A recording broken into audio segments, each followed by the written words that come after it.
हम आपकी बातों को, आपके जज्बातों को, आपके बॉडी पोस्चर्स को, आपकी आई कांटेक्ट को, आपकी सांसों को एनालाइज करते हैं. Being a psychologist, I think society might feel कि मैं कितना कुछ दे रही हूँ, बट आई थिंक इस उम्र में 42 की उम्र में शायद मैं इन बच्चों से ज़िंदगी जीने का एक अंदाज सीखती हूँ कि मुझे हर बच्चा वो जो मुस्कुराहट देता है ना, तो मुझे ऐसा लगता है कि कितना कुछ है मेरे पास. मैं अभी हॉस्पिटल में पेशेंट्स को रिक्वेस्ट करके आई हूँ कि मैं 1 घंटे में आपसे आके मिलूंगी. That non qualified people really within 10 seconds, within 15 seconds, half an hour, they are guiding people. पता ही नहीं है क्या कहते हैं और वो कितने लोगों को इन्फ्लुएंस कर रहे होंगे. नवाजुद्दीन सिद्दीकी ने कहीं पर कहा कि डिप्रेशन जैसा गांव में कुछ नहीं है, तो वो बड़े ट्रोल हुए. डिप्रेशन, एंजाइटी या कोई भी साइकोमेट्रिक या कोई भी psychiatric illness, psychological disturbance, disorder of course is very very very profound. होती है. हम क्यों होते डॉक्टर्स फिर? मैं खाली पॉकेट इस प्रोफेशन में नहीं रह सकती, क्योंकि खाली पॉकेट कभी घर नहीं चलता. लेकिन हम excess of everything is bad. बच्चों में जो फोन की ये स्क्रीन टाइमिंग बढ़ती जा रही है, इसे आप कैसे बताएं? उसे कब एक साइकोलॉजिस्ट की जरूरत है? हर डॉक्टर ये चाहते हैं कि हर पेशेंट ठीक हो जाए, बट हमें ना हर 6 महीने में एक टॉक थेरेपी के लिए साइकोलॉजिस्ट के पास जाना चाहिए. किसी न्यूबॉर्न को अगर कैंसर डायग्नोज हुआ है, आप उसके पेरेंट्स को कैसे बताएंगी कि मैं शायद उसके साथ उसका दुख बांट के थोड़ा उसके दर्द को कम कर सकती हूँ जरा, और उसको वो उम्मीद दे सकती हूँ कि वो जो ऊपर बैठा है, वो जो तुम्हारे अंदर बैठा है, वो तुम्हें वो शक्ति देगा जिसने तुमको पैदा किया है, जिसने तुमको मतलब ये सब जो रचा हुआ है, वो एनर्जी देगा, जरूर देगा. बस तुम थोड़ा भरोसा करो.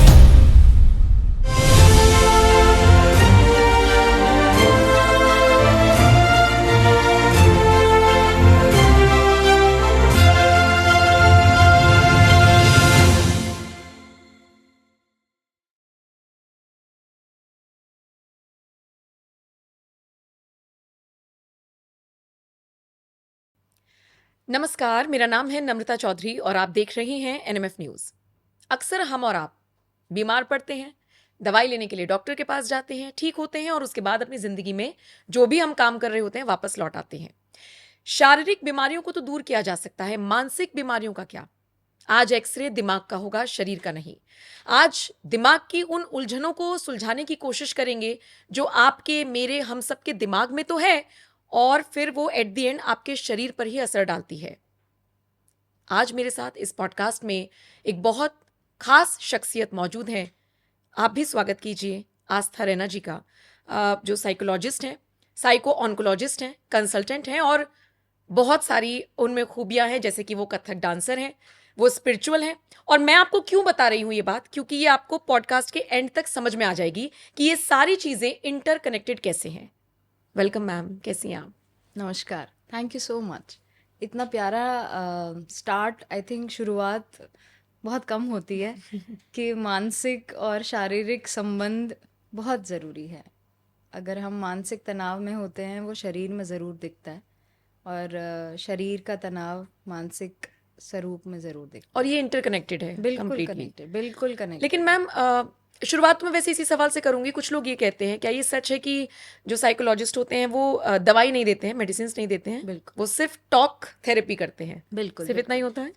देखिए, एक्चुअली क्या होता है कि ये एक बेसिक चीज़ है. आप मुझे बताइए कि जब हम किसी कंसल्टेंट के पास जाते हैं, कंसल्टेंट मतलब डॉक्टर के पास जाते हैं, अगर वो बिल्कुल आपके बारे में पूछेंगे नहीं, हाँ, आपको क्या तकलीफ़ है, और बिल्कुल भी आपके बारे में जानेंगे नहीं कि आपको कहाँ पे दर्द है और आपको क्या तकलीफ़ हो रहा है, तो आप तक पहुँच पाएंगे कि नहीं. क्या दवा देनी है? नहीं ना.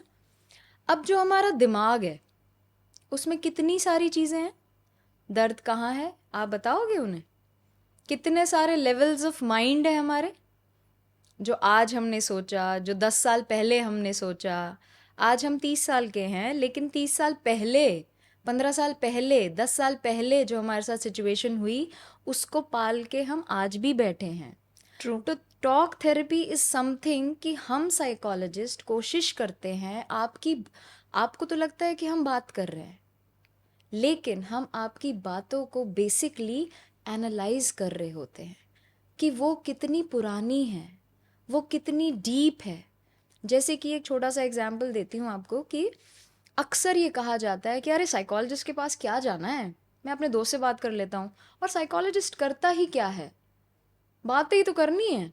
लेकिन this is a very very scientific approach that we qualified psychologists, we qualified people actually does not talk. हम आपकी बातों को, आपके जज्बातों को, आपके बॉडी पोस्चर्स को, आपकी आई कांटेक्ट को, आपकी सांसों को एनालाइज करते हैं साइंटिफिक अप्रोच के साथ, जिसे हम कॉग्निटिव अप्रोच कहते हैं, which is called cognition is mind. कि आप क्या सोच रहे हो, आपने हमारे सवाल का क्या थ्रो ऑफ अप्रोच दिया। तो मतलब मुझे अलर्ट मोड पे बैठना पड़ेगा। एक सेकंड के लिए भी माइंड इधर उधर हुआ तो आप पढ़ लेंगी? बिल्कुल नहीं, हमारी ये देखो वही है, हम ट्रेंड होते हैं। जैसे आपने अभी हमसे कोई सवाल किया तो ऐसा नहीं है कि हम खुली मतलब we are open towards just analysing you ना। अगर हम ऐसा होगा तो आप मुझे बताओ, हमारे तो सही बात है। सब जगह पे वी आर विद वर्ड्स। तो we are बिल्कुल। conditioned towards analyzing disorders. We are conditioned and trained to analyze distortions. We are conditioned और हम ना trained होते हैं every single day. We are trained with experiences. और ये समझने वाली बात है, कितने humans हैं हम, कितनी बड़ी species है human mind, बच्चों से लेके जियाट्रिक तक, मतलब बुजुर्ग तक। हर दिमाग अलग है, बेसिक्स तो है, लेकिन हर ह्यूमन बीइंग अलग है। खुश रहना, आप और मैं खुश हैं, लेकिन खुश रहने के लेवल्स अलग हैं, दुखी रहने के लेवल्स अलग हैं। तो मैम ये चैलेंजिंग कितना होता है? मतलब मान लीजिए मुझे सर्दी जुकाम है, मैं किसी डॉक्टर के पास गई, दवाई दे दी, मामला खत्म। अगर मैं मानसिक तौर पर बीमार हूँ, मुझे कौन सा स्ट्रेस खाया जा रहा है, कई बार तो पेशेंट्स को खुद ही नहीं पता होता। एब्सोल्युटली।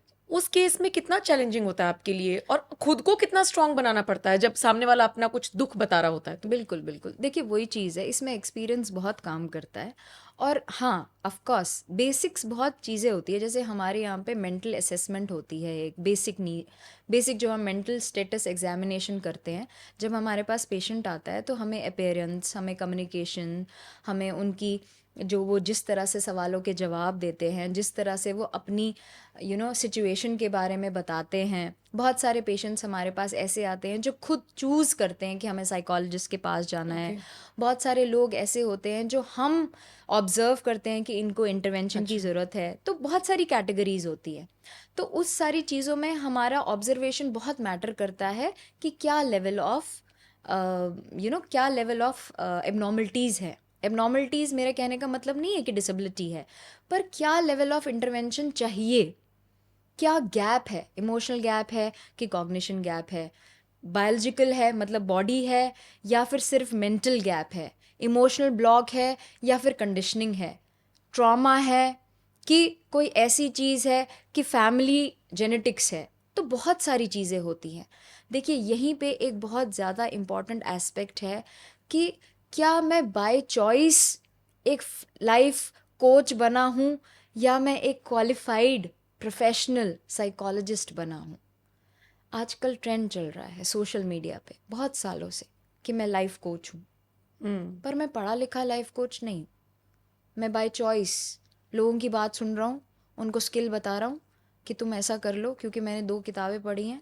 किताबें मतलब novels, life coach I am sorry but novels पढ़ी हैं, बहुत अच्छी किताबें पढ़ी हैं। इसलिए मेरे पास लोग आते हैं, मुझे बात बताते हैं, बहुत अच्छा लगता है उनको, मैं उनकी बात सुनता हूँ और उनको गाइड करता हूँ, और इसीलिए उनको लगता है कि वो लाइफ कोच है। हाँ। लेकिन मैंने साइकोमेट्रिक टेस्टिंग, मैंने साइंटिफिक डिग्री, मैंने properly under UGC guidance, professors के अंडर कॉलेज जाके इतने साल ग्रेजुएशन के, मास्टर्स के, एमफिल के, डॉक्टरेट के, कम से कम 10 साल एजुकेशन के नहीं दिए उस सब्जेक्ट को। और उसके बाद कम से कम 1000 से 10,000 पेशेंट्स के सैम्पल्स, और उनको देखा नहीं है, इतने ह्यूमन माइंड्स नहीं पढ़े। और 16 साल हो गए हैं मुझे इस प्रोफेशन में आज भी मुझे नहीं लगता कि I am fully equipped to analyse a person. I really feel, आज भी जब मेरे पास पेशेंट आता है तो मुझे ये लगता है क्या मैं वाकई इस पेशेंट को प्रॉपरली गाइड कर सकती हूँ, मैं हूँ इस काबिल. मतलब हर पेशेंट एक चैलेंज के साथ आता है. बिल्कुल, क्योंकि हर पेशेंट अलग होता है, हर इंसान अलग है, वो उस कुदरत की नियामत है. वो आपके पास अपनी जिंदगी शेयर कर रहा है जो कि बहुमूल्य है, अनमोल है. आपके लिए वो केस नहीं है, लेकिन आपको वो केस की तरह लेना पड़ता है because you are a consultant. बिल्कुल. बट आपके लिए आपको समझना होगा वो उसकी जिंदगी है, कितनी प्रीशियस, और वो आप पे विश्वास कर रहा है कितना. आप मुझे बताओ, आपके पास कोई आया है, वो अपनी लाइफ के उन पलों को जाहिर कर रहा है, शायद 30 सालों से उसने वो किसी के साथ शेयर नहीं कर रहा है, और 30 मिनट में वो अपनी 30 सालों को आपसे शेयर कर रहा है. कितना विश्वास कर रहा है वो आप पे. उसको ये भी नहीं पता कि आप कहीं 30 लोगों से उसको शेयर ना कर दो. तो कितना विश्वास कर रहा है वो आप पे. हमारे लिए ये बहुत चैलेंजिंग होता है, लेकिन मुझे ऐसा लगता है हम जब ओथ लेते हैं, हम जब अपनी एथिक्स को, मतलब ये हमारे अंदर होता है कि मेरी एथिक है कि अगर मेरे पास पेशेंट आया, इसका राज, इसकी जिंदगी मेरे लिए, मतलब मेरे अंदर ही रहेगा, ये मेरे अंदर से बाहर नहीं आना चाहिए. हाँ, कभी कभी ऐसा होता है कि कुछ केसेस ऐसे होते हैं. देखिए, मैं भी एक इंसान हूँ, मुझे भी अगर 16 साल हुए हैं, 30 साल वाला भी मेरा सीनियर है जिसको 30 इयर्स हो गए हैं, मुझे नहीं समझ आ रहा या मैं कहीं पे फंस गई हूँ, तो मैं उनसे एज केस शेयर करूँगी, लेकिन कुछ एथिक्स के साथ. Not with the name, not with the identity, where I am stuck, वो चीज़ शेयर करूँगी, पर फिर भी हमें एथिक्स लेनी होती है. तो आपको हमेशा ये दिमाग में रखना होता है that the patient is highly precious to you, highly important to you. Emotionally connection बनता है आपका किसी के बिल्कुल साथ, बनता है, हर पेशेंट से बनता है. लेकिन वो इमोशंस आप जाहिर तो नहीं कर पाती होंगी. नहीं, क्योंकि क्या होता है सबसे इम्पॉर्टेंट कि आप पेशेंट का आपसे जो अटैचमेंट बनता है ना, वो पेशेंट के लिए बहुत फ्रजाइल होता है. आपको डिटैचमेंट करनी पड़ती है पेशेंट से. पेशेंट को आप डिपेंडेंट नहीं बना सकते. पेशेंट को ना, आपको पेशेंट की शैडो होना होता है, लेकिन पेशेंट को आपको सशक्त बनाना होता है. मतलब वो इंडिपेंडेंट वॉरियर रहे, लेकिन आप बैक सपोर्ट में लेकिन हो. आपको उसके पीछे ऐसे रहना होता है. मतलब आप उसके पंचिंग बैग होते हो बहुत सालों तक, बहुत अच्छा. वक्त तक. अच्छा. लेकिन उसको ये महसूस कराना होता है कि you are independent, you are independent, और आपको उसके लिए खुद पे बहुत काम करना पड़ता है. Because many a times you have to work on detachment खुद पे, क्योंकि देखिए आप भी इंसान हैं, इमोशंस आप में भी हैं. तो बहुत बार ऐसा हो जाता है कि आप ज़्यादा अटैच हो जाते हो पेशेंट से, और स्पेशली जब ना एज, मतलब आपके सामने पीडियाट्रिक है, आपके सामने बच्चा है, और आप भी अटैच हो जाते हो बिकॉज आपकी भी फैमिली होती है. आप कहीं कहीं कनेक्ट हो जाते हो दैट उस बच्चे के साथ या उस फैमिली के साथ बहुत सारी अप्स एंड डाउन्स होती हैं, एंड यू फील कोई बात नहीं, मैं हूँ ना. But then suddenly your ethics comes in mind, no, you are not always there, you are only a professional help, so then you have to step back, so you have to तो train एक yourself. Conflict मतलब आपके अंदर भी चलता रहता है. Absolutely. अच्छा, एक केस को आपने सुना, फिर दूसरा केस आ गया. आप कोप अप कैसे कर पाती हैं? Yes. क्योंकि अभी मैंने एक बहुत इमोशनल सी स्टोरी सुनी है. सेकंड, एक और दूसरी बात, जितने भी लोग आपको आकर बताते होंगे सब परेशान ही आते होंगे. Absolutely. तो सारा दिन, Correct. 16 साल आपको हो गए हैं, सारा दिन परेशानियों को सुनना, कोप अप कैसे करते हैं? करेक्ट. आई मीन कल ही मैं अपने इंटर्नीज से ये बात कर रही थी, because my internees are like 20s, ठीक है, तो आई एम 42. तो मैं कल उनको यही बता रही थी that you have to set boundaries, not to them but to me. Why? जब हम अपने 20s में होते हैं, specially the I mean of course all the departments, but specially for the psychology children, और आज की जनरेशन को थोड़ा ज़्यादा बताना है. देखिए, हमारा फील्ड ना नॉन कमर्शियल फील्ड था जब हम पास आउट रहे हैं. मतलब I am a 2009 pass out, और मेरा डॉक्टरेट हुआ है व्हेन आई 2014 में. तो पेड़ के नीचे मैंने 100 रुपये और 10 रुपये भी मुझे दिए गए हैं, क्योंकि तब ऐसा होता था कि काउंसलिंग के लिए लोग आते थे, बट किसी को बताना मत, ऐसा. तो तो वो काउंसलिंग के पैसे नहीं थे? वो काउंसलर वाले पैसे थे वो। एब्सोल्युटली। लेकिन ये फील्ड ऐसा था कि किसी को बताना मत, पर हमें मदद चाहिए। तो कमर्शियल ये लास्ट 10 सालों से ही हुआ है, और वेरी लेस कमर्शियल। मतलब आज भी मैं आपको कहूँगी कि जितना हम वक्त देते हैं उतना कमर्शियली इसे प्रोडक्टिविटी नहीं, मतलब उतना कमर्शियली इसे नहीं देखा जाता है जितना हम वक्त देते हैं। बट कोई बात नहीं, somebody has to be a torch bearer. हमारे आगे की जनरेशन के लिए बहुत अच्छा फील्ड निकल रहा है ये। मतलब अब बच्चों को पढ़ाया जा रहा है, पहले नहीं पढ़ाया जाता था जब जब आपका दौर था। एब्सोल्युटली। देखिए, इसी बात पे पहले तो मैं इस बात का आंसर आपको दूंगी कि कैसे बाउंड्री सेट की जाती है। मतलब जब हम 20s में होते हैं ना, तो जब हम साइकोलॉजी फील्ड में होते हैं, आपका मन करता है, क्योंकि पहले पहले साइकोलॉजी खुद पे अप्लाई होती है। जब हमें साइकोमेट्रिक टेस्टिंग कराते हैं तो हम ना पहले पहले खुद पे कि खुद की साइकोलॉजी क्या है, कैसे जानते हैं, कैसे अपने दिमाग को पढ़ा जाता है। अच्छा, बॉडी लैंग्वेज कैसी है, जो जैसे आप सामने बैठे हैं तो इन्होंने पैर कैसे रखा है, इनका बॉडी पोस्चर कैसा है, ये स्माइल कर रहे हैं, आंखों का देखना, everything, and then to ourselves. फिर हम धीरे धीरे लोगों पे, ग्रुप्स पे ऐसे होता है। फिर gradually you want to give 24 hours if somebody approaches to you. फिर आपके फ्रेंड सर्कल बोलते हैं ज़रा मुझे रीड करो, ज़रा मेरे माइंड को। तो ऐसे धीरे धीरे when you are into that phase, जब आप ग्रेजुएशन कर रहे होते हैं, अब तो स्कूल्स में भी साइकोलॉजी है, ह्यूमैनिटीज़ है। फिर जब आप उस फेज में होते हो ना, give 24 hours to your subject. जब आप फिर और थोड़ा मास्टर्स में आने होते हो, थोड़ा सा कम, क्योंकि पढ़ो ज़्यादा, इम्प्लीमेंट थोड़ा सा कम। बिकॉज अगर आप ड्रेन आउट होते रहोगे तो आप ले नहीं पाओगे। धीरे धीरे धीरे धीरे आपको ये समझना पड़ेगा कि अगर आप सिर्फ दोगे तो आप ले नहीं पाओगे। ग्लास में अगर पानी है और आप सिर्फ देते रहोगे तो भरोगे कब? बिल्कुल। है ना? तो you have to set boundaries.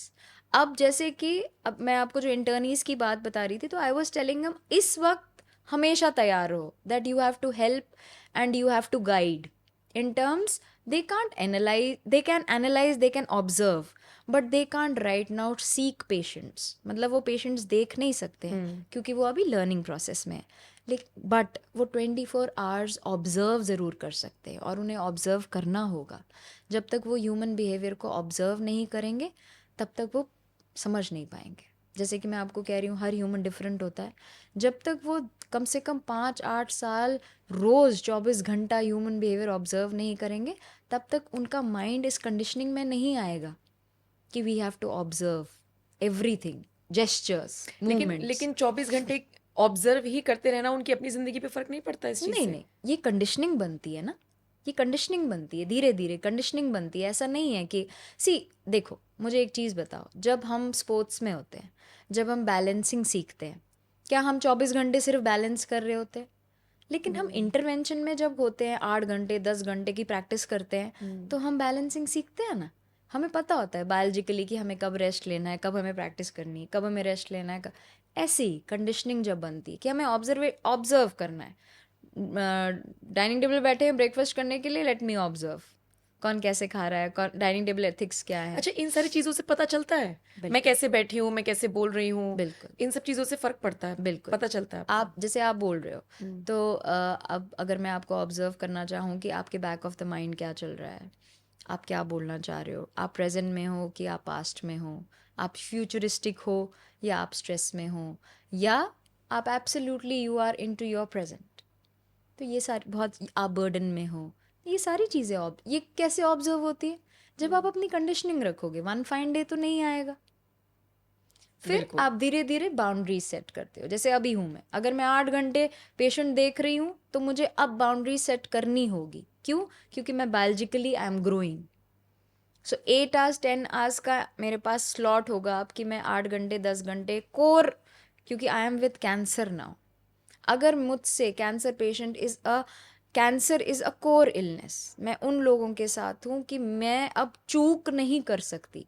Patient तो हर एक सेंसिटिव होता है, लेकिन कोर इलनेस बहुत सेंसिटिव चीज़ है। तो मैं ड्रेन आउट नहीं हो सकती और पेशेंट देख सकती हूँ। तो मुझे अब बाउंड्री सेट करनी है। 8 आवर्स 10 आवर्स की इंटरवेंशन के बाद मुझे अब अपनी बायोलॉजिकली अपनी बॉडी को रेस्ट मोड पे लाना होगा, और फिर वापस रीस्टार्ट करना होगा। रीस्टार्ट करना। ओके, साइको ऑन्कोलॉजिस्ट का क्या काम होता है? बिल्कुल, it's a new thing in our society. Why new?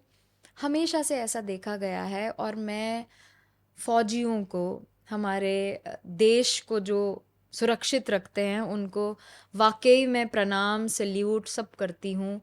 और शायद ये मेरा मैनिफेस्टेशन रहा है. मैंने हमेशा से चाहा है, मेरे शायद खून में, मैं एक कश्मीरी पंडित हूँ. मैं आज शायद यहाँ हूँ तो सिर्फ फ़ौजियों की वजह से. आप सबको पता है हमारे साथ क्या हुआ, बिल्कुल. लेकिन सिर्फ फ़ौजियों की वजह से हम शायद खुशहाल हैं.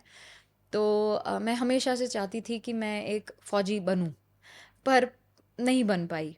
पर आज इस हॉस्पिटल की वजह से मैं फ़ौजियों के बीच में और उनकी गाइडेंस में काम कर रही हूँ. और 16 साल के एक्सपीरियंस में मैं पूना से मैंने साइकोलॉजी किया है. तो साइकोलॉजी का अप्रोच उस सेक्टर में, मतलब पूना में, बैंगलोर में बहुत अलग है. लेकिन हमारे नॉर्थ में कम था, बट अब है.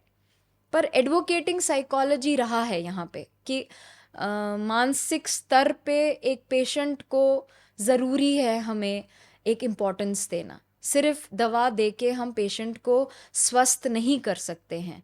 जैसे कि हमारा योगा डे आ रहा है ना, तो हम अक्सर कहते हैं कि स्वस्थ मतलब healthy mind, healthy body is को रिलेटेड, करेक्ट? तो ऐसे ही एक फ़ौजी हमेशा कहता है कि जब तक हमारा मेंटल वेलबींग अच्छा नहीं है ना, तब तक हमारा बॉडी अच्छा नहीं है.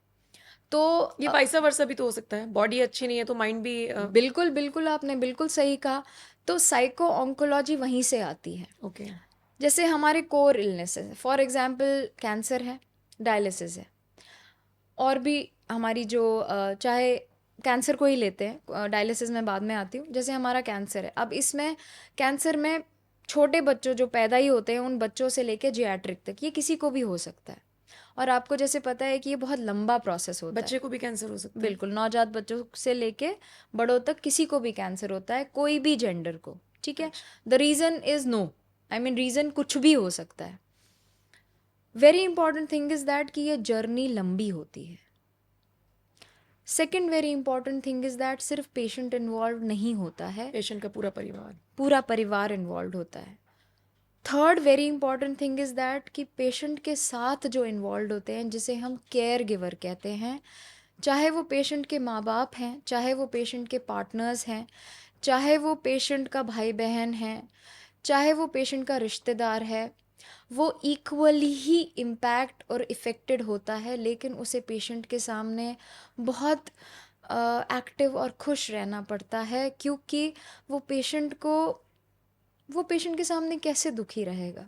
आप मुझे बताइए, वो पेशेंट को ना, जैसे कीमो वार्ड है या रूम है जहाँ पे पेशेंट का ट्रीटमेंट होता है, वो पेशेंट को अंदर भेजता है, पर वो बाहर परेशान होता है, मतलब अंदर से परेशान हो रहा होता है कि पेशेंट को कीमोथेरेपी लग रहा है, पेशेंट को रेडिएशन लग रहा है, पेशेंट की सर्जरी हो रही है, कैसा है मेरा पेशेंट, उसका डेटोरेशन देख रहा है, उसको वीकनेस हो रही है, उसको दर्द हो रहा है, कैसा है मेरा पेशेंट, अच्छा मुझे फाइनेंसिस का करना है, अच्छा मेरी भी तो जॉब है, अपना खाना भूल जाता है, उसकी हेल्थ डेटोरेट हो रही है.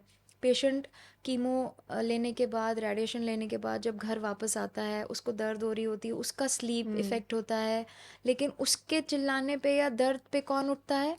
वही केयर गिवर उठता है. बिल्कुल. उसकी नींद खराब होती है. तो उससे तो ज्यादा जिम्मेदारियां, मरीज से ज्यादा परेशान उसका जो परिवार वाले हैं वो हो गए हैं. एब्सोल्युटली. तो जो ये केयर गिवर है, इसका फटीग कौन हैंडल कर पाता है?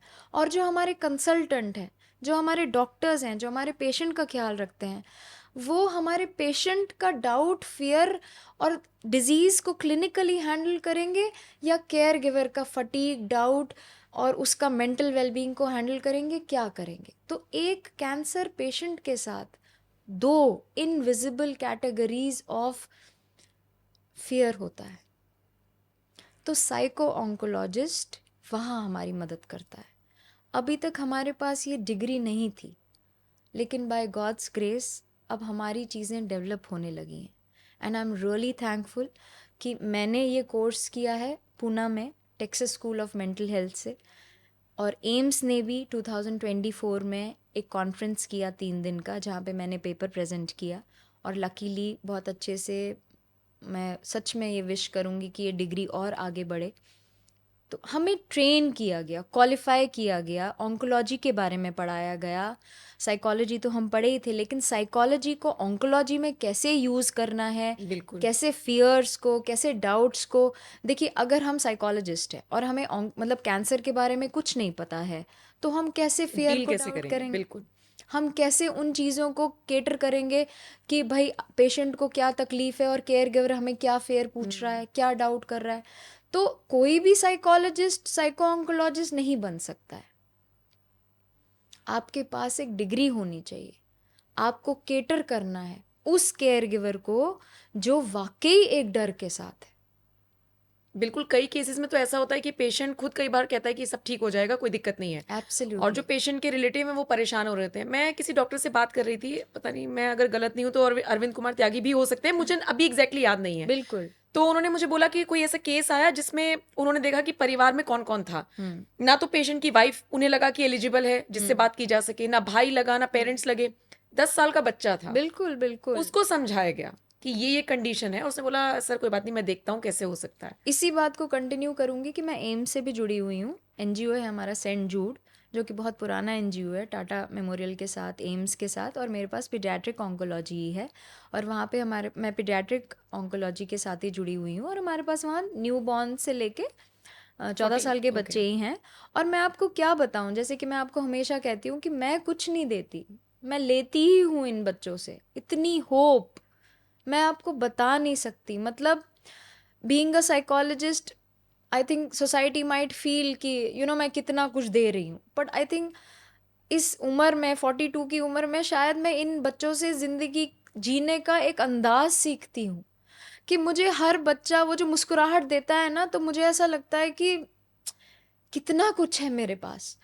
तो ये बच्चे कैंसर से जूझ रहे होते हैं, और ये बच्चे आते हैं और किसी को दर्द हो रहा होता है, किसी को कुछ और होता है, लेकिन इनके पास आप 10 मिनट बैठ जाओ, इनके सारे डाउट्स क्लियर कर लो, फिर ये आते हैं, बोलते हैं आपको पता है डॉक्टर साहब ने ऐसा ऐसा बोला, पर मुझे ना समझ नहीं आया। फिर आप इनके साथ बैठो, इनके अकॉर्डिंग चीज़ों को क्लियर करो, फिर इनके पेरेंट्स के साथ बैठो। देखो देखो, ये एक प्रैक्टिकल चीज़ है और सच्चाई है। हमारे देश में बहुत आबादी है, और हमारे हमारे यहाँ पे हर डॉक्टर हर मुमकिन कोशिश करता है कि हर पेशेंट तक, हर केयर गिवर तक पहुँच सके। और कोई डॉक्टर ये नहीं चाहता कि हमारा पेशेंट आधे डिजीज़ के साथ जाए। हर डॉक्टर ये चाहते हैं कि हर पेशेंट ठीक हो जाए, पर बहुत आबादी है हमारे यहाँ।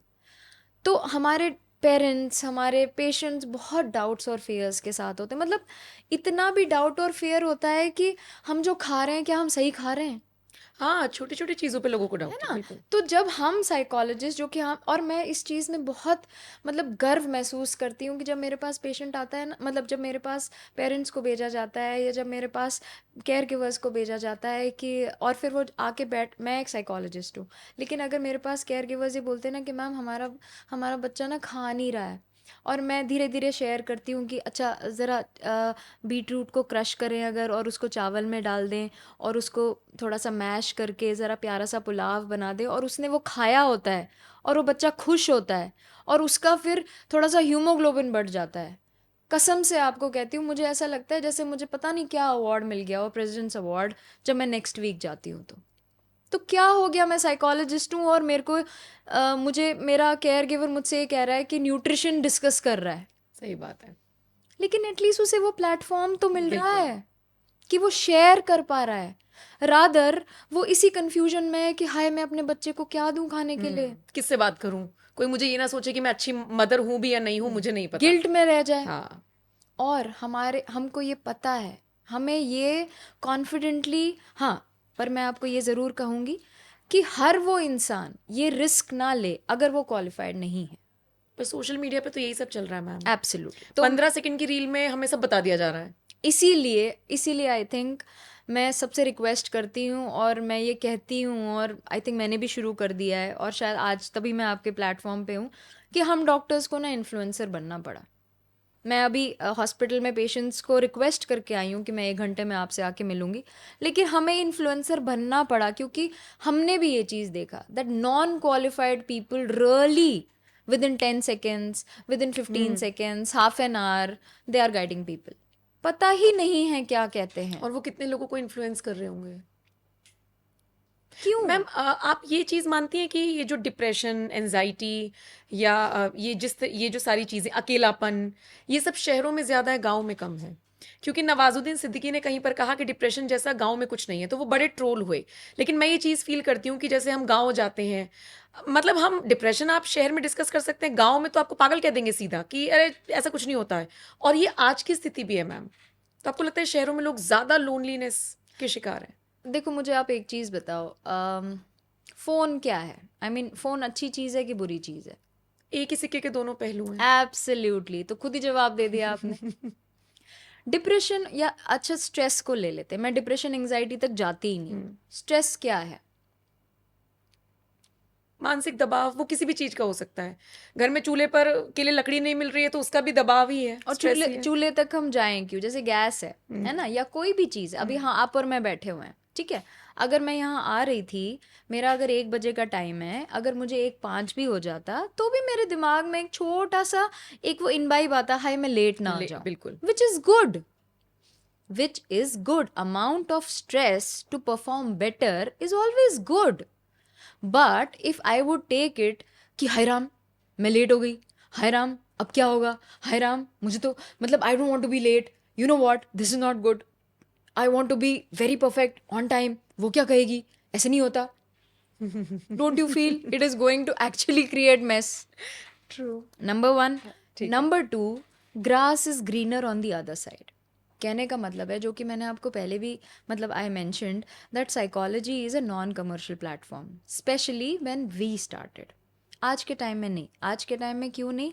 क्योंकि आज की जनरेशन, जो कि हम सोशल मीडिया से भी कहते हैं, आज के साइकोलॉजिस्ट बच्चे जो कि ग्रेजुएट नहीं हैं बट दे आर अर्निंग, तो जब वो मेरे एज के होंगे ना 42 के, they will be earning in lakhs. But वो इन्फ्लुएंस क्या कर रहे हैं, मैं वही प्रेजेंट क्या कर रहे हैं? एब्सोल्युटली।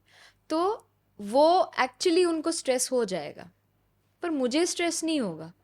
क्यों? क्योंकि मैं डे 1 से I am without pressure by choice in this profession. मैं खाली पॉकेट इस प्रोफेशन में नहीं रह सकती, क्योंकि खाली पॉकेट कभी घर नहीं चलता। लेकिन हम excess of everything is bad. Depression में रहना, डिप्रेशन, एंजाइटी या कोई भी साइकोमेट्रिक या कोई भी psychiatric illness, psychological disturbance, disorder, of course is very very very profound. होती है। हम क्यों होते डॉक्टर्स फिर? सही बात है। पर क्यों इतने पेशेंट्स आ रहे होते हैं? एब्सोल्युटली। मगर अगर हम अपने शरीर को बिल्कुल नहीं हिलाएंगे, 40 मिनट्स की इंटरवेंशन, मतलब हमारे शरीर को हम टॉक्सिक रिलीज ही नहीं करेंगे। अब पहले वक्त में थोड़ा तो चलते थे, उठक बैठक तो करते थे। उसके बाद हमारे पास, जैसे मैंने आपको बोला फ़ोन कैसा है, आपने कहा दोनों पहलू हैं। अगर हम 8 घंटे की जॉब में, उसमें हमें अपने गैजेट्स को यूज़ करना होता है, तो 8 घंटे के बाद हम ये फ़ोन रख क्यों नहीं देते हैं? क्योंकि ये गैजेट है ना, हमारा माइंड हम क्यों नहीं ऑफ कर देते हैं? Because we want to earn extra. और लेकिन मैम अब यही मेरा अगला सवाल ये रहेगा कि हम ही अपने फ़ोन को साइड नहीं रख पा रहे हैं, अलग अलग इश्यूज बताकर कि ऑफिस के मैसेजेस आएंगे या कुछ भी चीज़ें हैं।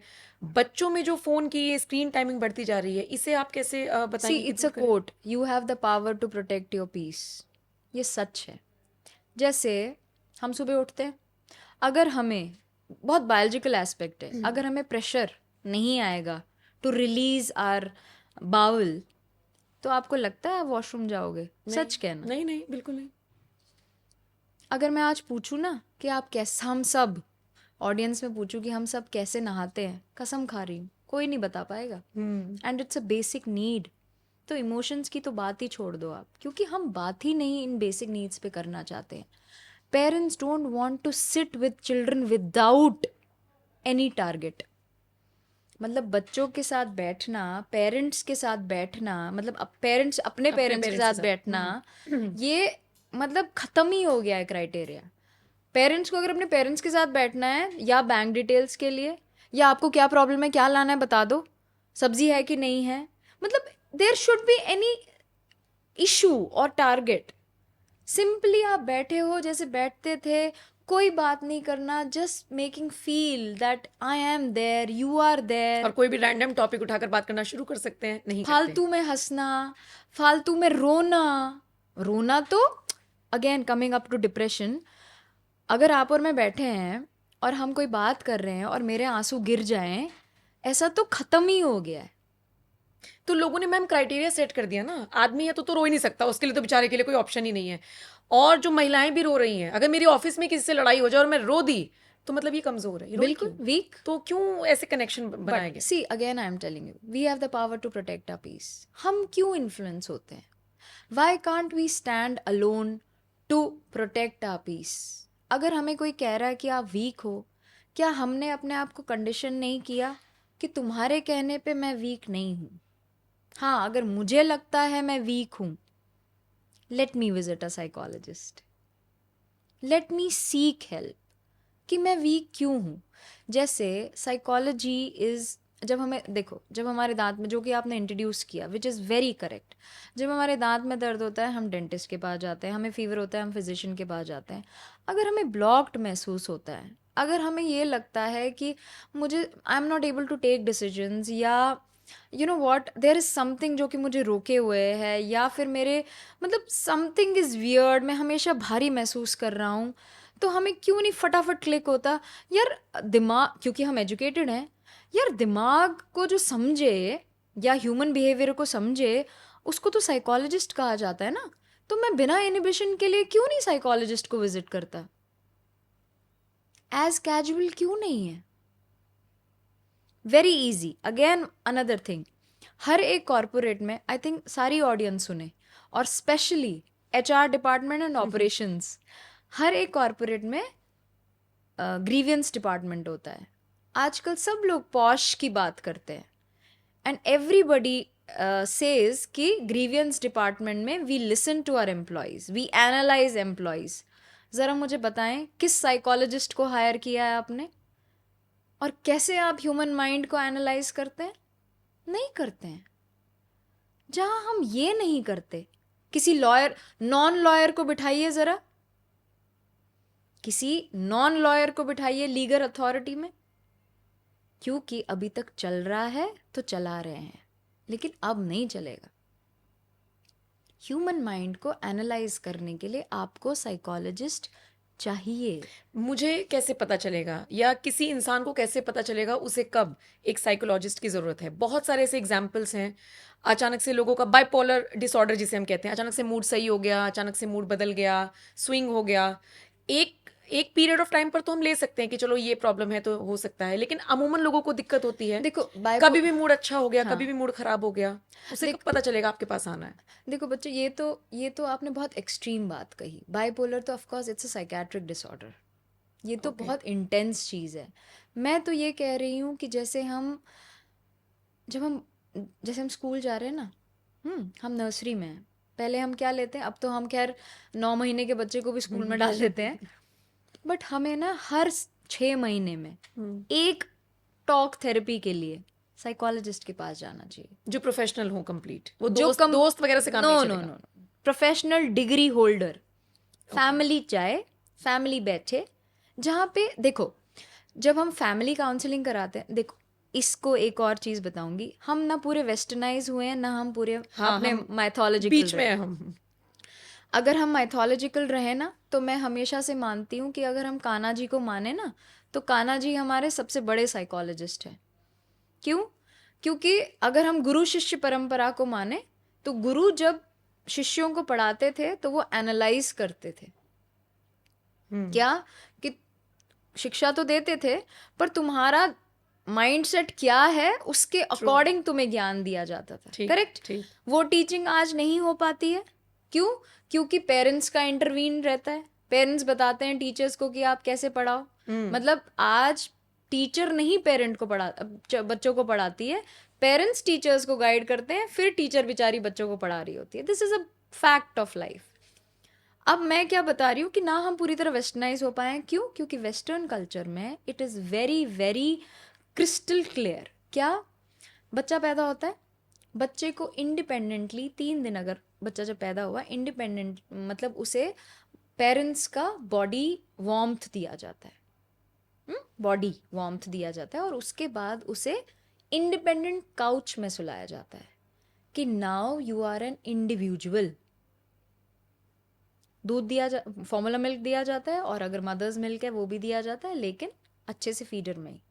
वो ग्रो करना शुरू करता है, उसको टेक्सचरल खाना दिया जाता है, मतलब वो उसको प्रॉपरली बिठाया जाता है कि आप अच्छे से खाओ, और वो एक्चुअली गार्डन में, ग्रास में, उसको साइकोलॉजी, मतलब फैमिली को साइकोलॉजिस्ट विजिट करते हैं, क्या पेरेंट्स एक्चुअली अच्छे से बच्चे को इंडिविजुअली पाल रहा है एज ह्यूमन, वाओ। कि चिपका के रखा हुआ है। तो हम ना वो कर रहे हैं, हम क्या कर रहे हैं, हम ना वो कर रहे हैं कि इंडिविजुअली पले, ना हम ये कर रहे हैं कि अपने साथ रखो, हाँ, मतलब अपने साथ चिपका के रखो, कि ठीक है मैं मानती हूँ कि हम जैसे पले हैं, कि जॉइंट फैमिली में पले, हमने दादी के साथ, दादू के साथ, नानी के साथ, नानू के साथ, मदर ने जन्म दिया, लेकिन वो सबके मतलब वो सबके गर्भ में पले, है ना, उस वार्मथ में पले। इसकी भी मेंटल वेलबींग ले, उसकी भी मेंटल वेलबींग ले, इस जनरेशन की भी, उस जनरेशन की भी, न्यूट्रिशन ले, कैपेसिटी ले, एब्जॉर्प्शन ले। हम वो भी नहीं कर रहे हैं, हम ये भी नहीं कर रहे हैं, ना हम काउंसलिंग लेना चाह रहे हैं, ना हम इंडिपेंडेंट करना चाह रहे हैं, ना हम डिपेंडेंट करना चाह रहे हैं। हम क्या कर रहे हैं, मोबाइल दे रहे हैं। We are only feeding, we are grinding the nutrition, feeding them and giving them screen. And then we are talking about neurological disorders. जब हम communicate ही नहीं करते हैं, जब हम texture ही नहीं देते हैं, तो वो क्या महसूस करेंगे। किसी भी हेल्दी रिलेशनशिप में कम्युनिकेशन बहुत ज़रूरी है, चाहे माँ बेटे का हो। मतलब अगर आपके परिवार में बातचीत करने वाला कोई है तो आपको लगता है कि ये स्थिति नहीं आएगी। बिल्कुल, लेकिन इसमें दोनों चीज़ें, communication is not one way. Communication में आपको सुनना भी है अगर आपको कहना है। ठीक है। कम्युनिकेशन आज की डेट में क्या हो गया है, ब्लेम गेम। कि मैं, जैसे अभी आपके पास भी माइक है, मेरे पास भी माइक है, आप मुझसे पूछ रहे हो, मैं आपसे कह रही हूँ। अब आप जब मुझसे पूछ रहे हो और मैं आपसे कह रही हूँ, लेकिन मैं इस चीज़ को दिमाग में ही नहीं रखूँगी कि मैं जिससे कह रही हूँ, मेरा माइक बंद भी हो सकता है ना, अगर आप तक पहुँचा नहीं तो ये ग्लिच भी हो सकता है ना। अगर आप, मतलब जैसे आप मुझसे पूछ रहे हो कुछ और मैंने आपको रिप्लाई दिया और आपने सुना नहीं, तो आपने कहा मैम आप क्या कह रहे हो, और मैं भड़क गई। तो मुझे 1 मिनट, जैसे आप तक रिप्लाई नहीं पहुंचा तो मैं आप तक पूछ सकती हूँ, सुनाई नहीं दिया, या मैं फिर से बोलूं। ये बोलने में ईगो ब्रेक हो जाता। तो सुनना भी है, listening is also very important part of communication, and we simply forget that. आज के टाइम में listening is a, but sometimes I feel generation Z, आज की जनरेशन बहुत कुछ ले रही है, बहुत कुछ बदल रही है। आप मानती हैं जेन जी स्मार्ट है? जेन जीज यस, या ओवर हाइप्ड है? देखो कुछ चीज़ों में वो ओवर हाइप रहेंगे क्योंकि वो गैजेट्स के साथ पैदा हुए हैं, लेकिन कुछ चीज़ों में वो सच में हम सबसे बहुत उनमें ठहराव है, उनमें कुछ चीज़ों में बहुत ठहराव है। लेकिन क्योंकि वो गैजेट से पैदा हुए हैं तो उनका नज़रिया अलग है, और वो नज़रिया हम नहीं समझ पाते हैं। हमको लगता है कि वो गलत है। उनका ग्लास आधा भरा हुआ है लेकिन हमको लगता है वो खाली है, बस यही इतना ही देखने फर्क। का नजरिया, पर वो खाली नहीं है। their perception towards life is very nice, very very nice. और ये उनसे सीखा जा सकता है। I will give you example of my daughter only. वो 12 साल की है और ना बोलना उसी ने मुझे सिखाया है। She teaches me every day to say no. Trust me. वो एक स्टेट जिमनास्ट है, पर वो मुझे सिखाती है नो बोलना। और ये बड़ा इंटरेस्टिंग है, हाँ हाँ हाँ करना ही सीख गए हैं हमारी वाली जनरेशन। नो कहना अब सीखना पड़ रहा है। नो कहना सीखना पड़ता है। वो मुझे ना बोलना सिखाती है, वो मुझे ये सिखाती है कि take rest, take pause, and वो मुझे ये सिखाती है, बताती है कि 8 घंटे या 10 घंटे अगर आप सोसाइटी के लिए जीते हो तो अपने लिए ज़रा 3 घंटे निकालो, नहीं तो 10 घंटे नहीं दे पाओगी।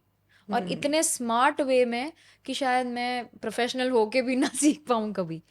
तो मैं क्यों ना अप्रिशिएट करूं जनरेशन जी सही को। बात। मैम लेकिन ये थोड़ा सा चैलेंजिंग नहीं हो जाता किसी न्यू बॉर्न को अगर कैंसर डायग्नोज हुआ है, आप उसके पेरेंट्स को कैसे बताएंगी? हाँ, फिर तो चाहे केयर गिवर भी हो, चाहे वो बच्चा भी हो, मैनेज कैसे होगा? और सबसे पहले तो आप ही को दुख हो जाता होगा एकदम, जब आपको लगता होगा कि ये भी एक केस है। देखिए बहुत इंपॉर्टेंट ये है हम साइको ऑन्कोलॉजिस्ट के लिए कि हमें डायग्नोसिस नहीं करना होता है। ऑफ कोर्स डायग्नोसिस कंसल्टेंट्स करते हैं जो कि ओके, उनके डॉक्टर हैं। ठीक है। लेकिन बिल्कुल आप सही कह रहे हैं कि जब डायग्नोसिस पेशेंट हमारे पास आते हैं जो कि पेरेंट्स हैं, उनको ऑलरेडी डायग्नोसिस हो चुका होता है, फिर वो जब हमारे पास आते हैं तो बाय चॉइस हमारा ये प्रोफेशन है, तो हम खुली बाहों से होते हैं। वो हमारे सीने पे आके रोते भी हैं। वो अपना जो दुख कंसल्टेंट के सामने शेयर आधा किया होता है, आधा नहीं किया होता है। वी आर रेडी कि आप हमारे पास आके रो लो, और ऑफ कोर्स वो रोते हैं। ये तो फिर भी ट्रीटमेंट फेज होता है कि कीमो चल रहा है, छोटे बच्चे को रेडिएशन चल रहा है, सर्जरी होने वाला है। यहाँ पे एक सेंसिटिव फेज होता है जिसे हम पैलेटिव केयर कहते हैं। पैलेटिव मतलब the life where the medicine don't work okay. But the life is still there. तो हमें ये डिक्लेयर करना होता है पेरेंट्स को कि अब मेडिसिन वर्क नहीं अब करेगी। बहुत बहुत लीस्ट मेडिसिन काम करेगी, बट जिंदगी है तो आज की जिंदगी जिए, मतलब लिव टुडे। और उसमें आपको पेरेंट्स को उस बच्चे को जो कि टीनेज भी होता है, 14 15 18 साल का, 21 साल का बच्चा भी होता है, उसको आपको टाइम देना होता है। 3 घंटे भी लगते हैं, 4 घंटे भी लगते हैं। उसको उसका दुख सुनना होता है, उसकी फ्रस्ट्रेशन लेनी होती है। उसको ये लगता है कि इतने साल मैंने ट्रीटमेंट में निकाल दिए, क्या मिला मुझे लास्ट में। बिल्कुल बिल्कुल। लेकिन आई थिंक बाय चॉइस आप इस प्रोफेशन में रह सकते हैं, पर आपको सुनना होता है उसकी, आपको रहना होता है उसके साथ, आपको बताना होता है उसको कि लाइफ इज़ टुडे। एंड आप मुझे एक चीज़ बताइए, मतलब मैं हमेशा से ये चीज़ मानती हूँ कि मैं अभी आपसे बात कर रही हूँ, I think I also don't know life and death is when you are born. बिल्कुल बिल्कुल, ये तो पर बात सच है। हमें अगर मैं नहीं बताऊंगी तो उसको कौन पैलेटिव के बारे में बताएगा? कंसल्टेंट तो बताता है, लेकिन मैं शायद उसके साथ उसका दुख बांट के थोड़ा उसके दर्द को कम कर सकती हूँ, ज़रा। और उसको वो उम्मीद दे सकती हूँ कि वो जो ऊपर बैठा है, वो जो तुम्हारे अंदर बैठा है, वो तुम्हें वो शक्ति देगा जिसने तुमको पैदा किया है, जिसने तुमको, मतलब ये सब जो जो रचा हुआ है, वो एनर्जी सब उसके देगा। लिए, बिल्कुल। देगा, ज़रूर देगा। बस तुम थोड़ा भरोसा रखो। अच्छा, इस थेरेपी से, टॉक थेरेपी जिसे हम कह रहे हैं, इससे फर्क पड़ता है मैम? जहाँ मतलब कोई ऐसा केस आपके सामने आया है जहाँ पर आपको लगा हो कि यहाँ दवाइयाँ काम नहीं करेंगी या इसी चीज़ से होगा? कोई ऐसा केस जो सॉल्व हुआ हो? देखिए हाँ, मतलब ऐसा तो मैं नहीं कहूँगी कि दवाइयाँ काम नहीं करती। मतलब जैसे अब खाली काउंसलिंग है, जैसे बहुत सारे साइकोलॉजिकल इंटरवेंशंस होते हैं जहाँ मेडिसिन की एकदम ज़रूरत नहीं होती है, ठीक है। खाली मेंटल वेलबींग की ज़रूरत है। तो वहाँ पे हम कॉग्निटिव थेरेपी देते हैं, डायलैक्टल थेरेपी देते हैं। मतलब इमोशनल ब्लॉकेज है, चाइल्डहुड ट्रॉमा है। चाइल्डहुड में जब आप 8 साल के, 5 साल के, 10 साल के, 12 साल के हो, तब आपकी फैमिली से कोई कॉन्फ्लिक्ट हो गया या रिलेशनशिप में थे, तब तो क्या रिलेशनशिप होता है, पर थे क्यों नहीं होता, होता है। या फिर आप एजुकेशन में नहीं ठीक रहे हों, बहुत सारे ब्लॉक्स होते हैं, रहा हो, वो आपके साथ पाइल्ड अप होता है, और आज आप 30 साल के हो, 35 साल के हो, और वो आपका निकल आया। हम उसको रिजॉल्व करने की कोशिश करते हैं। कैसे? पहले तो कॉग्निशन से। कॉग्निशन मतलब पहले हमको उस वूंड को इस मेमोरी में लाना होता है, ठीक है, इस कॉन्शियस माइंड में लाना होता है। जब हम उस वूंड को ले आए तो वो बर्स्ट आउट होता है, बाहर निकलता है। रो लिया, एक्सप्रेस कर लिया, बाहर आ गया, तो वो जो दबी हुई चीज़ है वो बाहर आ गई। अब जब वो बाहर आ गई, अब उसको मरहम लगाना है, लेकिन कैसे? सशक्त बन के। तो उस पे हम डायलैक्टल मूवमेंट्स करते हैं। पहले अपनी बॉडी को, इमोशंस को, जैसे मैंने आपको कहा कि हम हमारे पास 9 रस होते हैं, यही हमारी परफॉर्मिंग आर्ट, मतलब एटलीस्ट मेरे लिए तो यही हमारी परफॉर्मिंग आर्ट्स काम करती है। नॉर्मली हमारे पास एक इंसान में हुनर होता है, ज़रूर, बिना हुनर के कोई इंसान पैदा नहीं होता। नॉर्मली हमारे पास 9 रस होते हैं, लेकिन हम 2 या 3 रस यूज़ करते हैं, जो कि है गुस्सा, थोड़ा सा प्रेम, अगर कभी लगा तो हास्य, मतलब हंस लेते हैं। हम कोशिश करते हैं कि जो ये इंसान है जिसका बहुत टाइम से ये जो अंदर मन में है, चाहे वो इनहिबिशन है किसी के प्रति, पेरेंट्स के प्रति या भाई बहन के प्रति, वो जो एक भावना है जो दबी हुई है, फंसी हुई है, वो चीज़ जो निकल आई थेरेपी के कारण, टॉक थेरेपी के कारण, कैथारसिस के कारण या मिररिंग के कारण, जिसमें हम उसे एक एम्प्टी चेयर पे बिठाते हैं, उसको कहते हैं कि आप समझो that what ever emotions you had, सामने वो पर्सन है, तो वो उस चीज़ को शेयर करने की कोशिश करता है। नाइस। तो इमोशंस के थ्रू एक इमोशन एंगर होता है, उसके निकालते हैं, उसके बाद बॉडी के थ्रू टॉक्सिक्स रिलीज होते हैं, उसके बाद मूवमेंट कोशिश करते हैं कि मूवमेंट करे वो, तो वो धीरे धीरे एक इमोशन, दो इमोशन, ऐसी इमोशंस के थ्रू हम कोशिश करते हैं कि वो उस ब्लॉकेज से रिलीज होके आगे बढ़ जाए। और सबसे बड़ी कोशिश करते हैं कि देखो, अगर हम 24 घंटे सिर्फ घर में है ना, तो बहुत सारी चीज़ें नहीं रिजॉल्व हो पाती। आपको सिर्फ, मतलब you can't only cook and stay at home, you can't only look after only for your child, your family. देखो, मैं वही जो कहती हूँ कि हर एक इंसान हुनर से पैदा होता है, हर एक इंसान पढ़ा लिखा होता है। अगर पढ़ा लिखा नहीं है तो हुनर है, और हुनर भी है, पढ़ा लिखा भी है, और फिर भी you are not having your identity, then you are not earning your identity, मतलब you are not earning your space basically. तो आपको वो करने निकलना है बाहर, आपको दो लोगों को एनलाइटन ज़रूर करना है, एटलीस्ट ये मोटिव लेके तो चल ही सकते हैं हम। करना ही करना है। और इसी में जो आपने स्पिरिचुअलिटी की बात कही थी, ये देखो, हम सिर्फ ये बात वैसे मैंने ऑफ कैमरा कही थी लेकिन हाँ, मैं इस पे मैं चर्चा करना चाह रही थी। आपने कान्हा जी का जिक्र किया और आप भी काफी स्पिरिचुअल मुझे लग रही हैं। Thank you. ये कितना मैटर करता है मैम? मतलब अपने आप को परमात्मा को समर्पित कर दें बिल्कुल, तो चीजों का बहुत फर्क पड़ता है। बिल्कुल फ़र्क पड़ता है। नंबर एक कि आप ना, जब आप ये चीज़ देखो, this is a fact of life. अगर आप सही में किताबों में, माइथोलॉजी में, जीने मरने में विश्वास करते हैं ना, तो आपको ये मानना होगा that there is a supreme energy. और मैं तो मानती हूँ, बाकी हर एक इंसान का मानना is free, everybody is free to think about energies. नहीं, लेकिन ये बात सुनने में बहुत अच्छी लगी। अगर मेरा मन बहुत परेशान है, बहुत विचलित है, मेरे पास नौकरी नहीं है, चली गई है मान लीजिए फॉर एग्जाम्पल, भगवान ना करे जाए, कभी ना। लेकिन तो मैं उसमें अपने आप को परमात्मा पे कैसे सौंप सकती हूँ? बिल्कुल सही है। कैसे सौंपोगे? क्या आप कर्म पे विश्वास नहीं करते? Everything is a karmic connection. अगर आपकी नौकरी गई, और अब सबसे बड़ी चीज कि आप पढ़ोगे नहीं, आप मेहनत नहीं करोगे, और आप बोलोगे भगवान मेरा कुछ कर दे, is it possible? No no no, तो कर्म तो करते रहना है। सबसे पहले कर्म करते रहना है। और आपको अगर शरीर मिला है, आपके दोनों पैर सही सलामत हैं, हाथ सही सलामत, देख सकते हो, खा सकते हो, सो सकते हो, मौज करने जा सकते हो, तो मेहनत क्यों नहीं कर सकते हो? सबसे बड़ी स्पिरिचुअलिटी है अपने शरीर को समर्पित करके यूज करना। यूज इन टर्म्स कि आप अपनी बुद्धि को, मेडिटेशन का क्या मतलब है? चौकड़ी मार के मेडिटेट करना कुछ नहीं है। अध्यात्म सबसे बड़ा ये है कि अपने कर्म को साफ रखें, अपनी बुद्धि को सुरक्षित रखें, इन टर्म्स कि आप ना अपने आप को समर्पित करें किसी उस काम में जहां आप जिस देश में पैदा हुए हैं, उस देश की उन्नति में अपना समर्थन दे। सबसे बड़ी मेडिटेशन है। अगर आप देखिए, मुझे आप एक चीज़ बताइए, जैसे हमने फौजियों की बात कही थी, वो क्या करते हैं? सबसे बड़े सन्यासी मुझे लगता है वही हैं। बिल्कुल बिल्कुल। तो फिर सबसे बड़े सन्यासी वही हैं। अगर मैंने जो कान्हा जी की बात कही आपको, आप मुझे बताइए, हम भक्ति की बात करते हैं तो हम राधा रानी की बात करते हैं। What is that? If I tell Radhe Radhe, या मैं चैंट करती हूँ राधे राधे, तो मैं ये कहती हूँ कि मेरे अंदर भक्ति रहे, ताकि मैं सामने किसी को भी देखूं तो मेरे अंदर से ना प्रेम निकले, मेरे अंदर से द्वेष नहीं निकले। मैं थोड़ी ये कहती हूँ कि मतलब हाँ जी मैं राधे राधे बोल रही हूँ।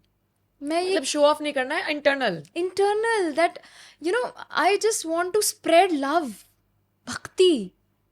And second thing what I am talking about is, Kanha ji हैं, ठीक है, सुप्रीम गॉड हैं, महाभारत की बात करते हैं, रामायण की बात करते हैं। And if I talk about, जैसे कि मैंने आपको बताया that I am a Kathak dancer, तो हम महिषासुर मर्दनी करते हैं। मैं हमेशा मानती हूँ कि मैं ना राक्षस बनती हूँ हर परफॉर्मेंस में। अच्छा। क्यों?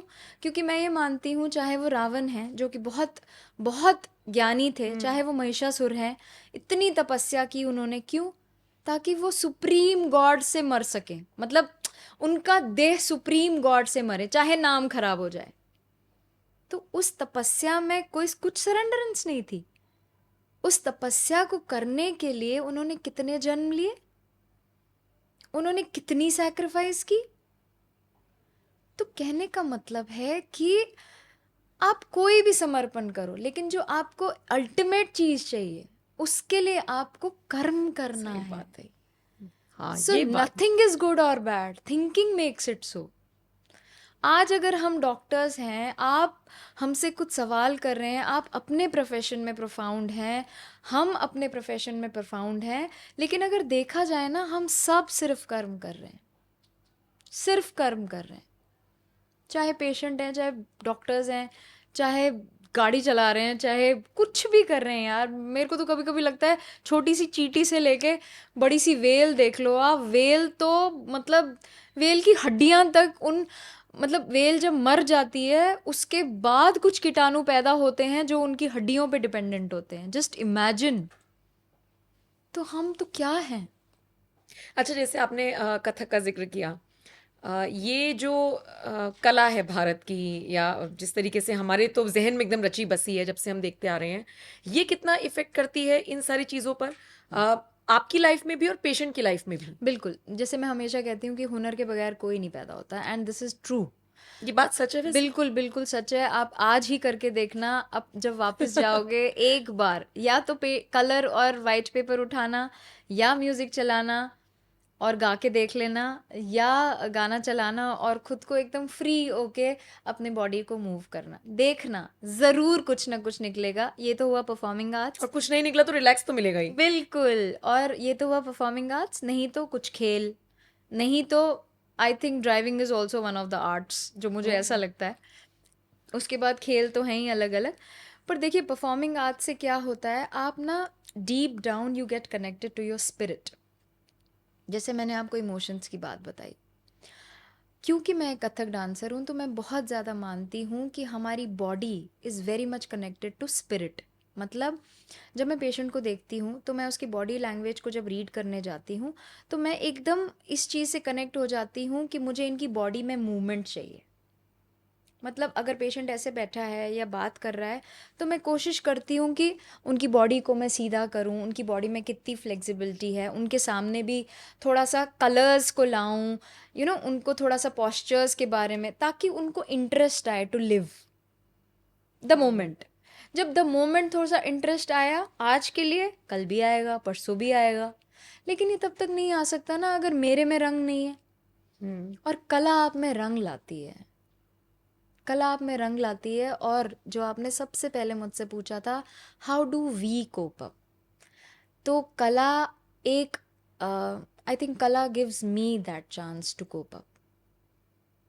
मेरा जो कोपिंग मैकेनिज्म है, दैट इज कला।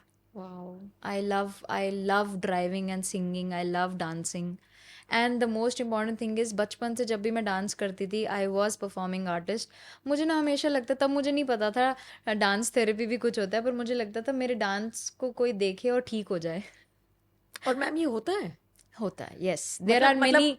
मान लीजिए किसी को कोई प्रॉब्लम है, कोई आपसे आया है, सलाह मशवरा कर रहा है, और वो बहुत अच्छा डांसर है, तो क्या आप उसे सलाह देती हैं कि तुम डांस पे बिल्कुल focus करो? बिल्कुल, नंबर एक ये। और बहुत बार ऐसा होता है, जैसे आप परफॉर्म कर रहे हैं ना, तो ऑडियंस, आपके पास बहुत बार ऐसी ऑडियंस होती है जिसको डांस मूवमेंट, मतलब डांस म्यूजिक का, मतलब वो डांस म्यूजिक खुद नहीं करते हैं, अच्छा। लेकिन वो देख के बहुत सुकून महसूस करते हैं, बहुत ज़्यादा। एंड टेक्निकल डांसिंग, ये नहीं कि डिस्कोथेक जाके सुकून महसूस करते हैं, नहीं नहीं नहीं, टेक्निकल डांसिंग मतलब स्टोरी, कहानी, डेप्थ, बहुत ज़्यादा महसूस करते हैं। एंड दिस, जैसे कि मैंने आपको बताया, बहुत बचपन से मेरे दिमाग में ये चीज़ हमेशा होती थी कि मैं स्टेज पे अगर हूँ, ऑडियंस में से कोई ना कोई ऐसा ज़रूर हो जो हमारे परफॉर्मेंस को देख के मतलब ठीक हो जाए। तब मुझे नहीं पता था डांस थेरेपी भी कुछ होता है।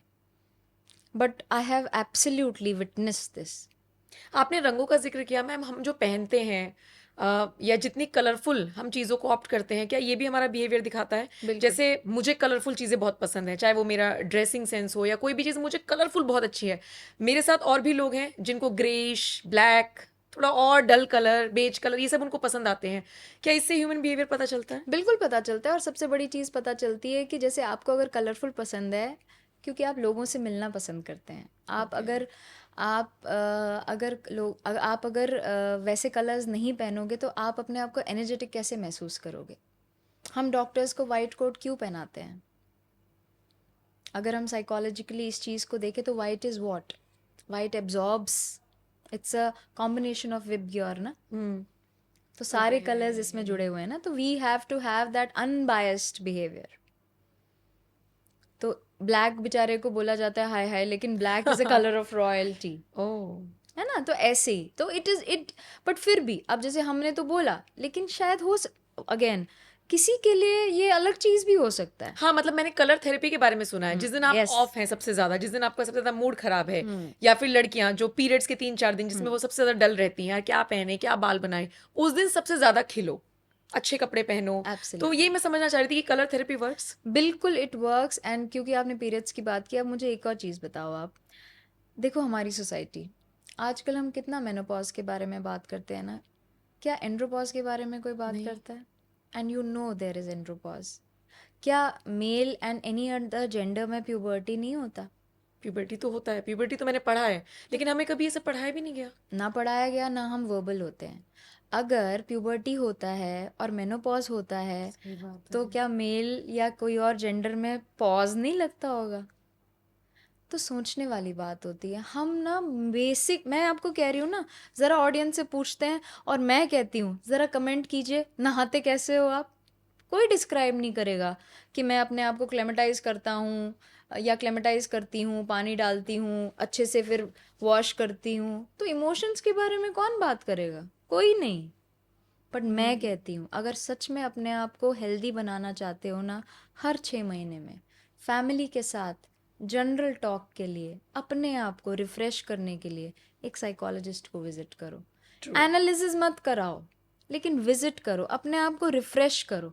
जैसे क्लिनजिंग कराते हैं ना, विजिट करो।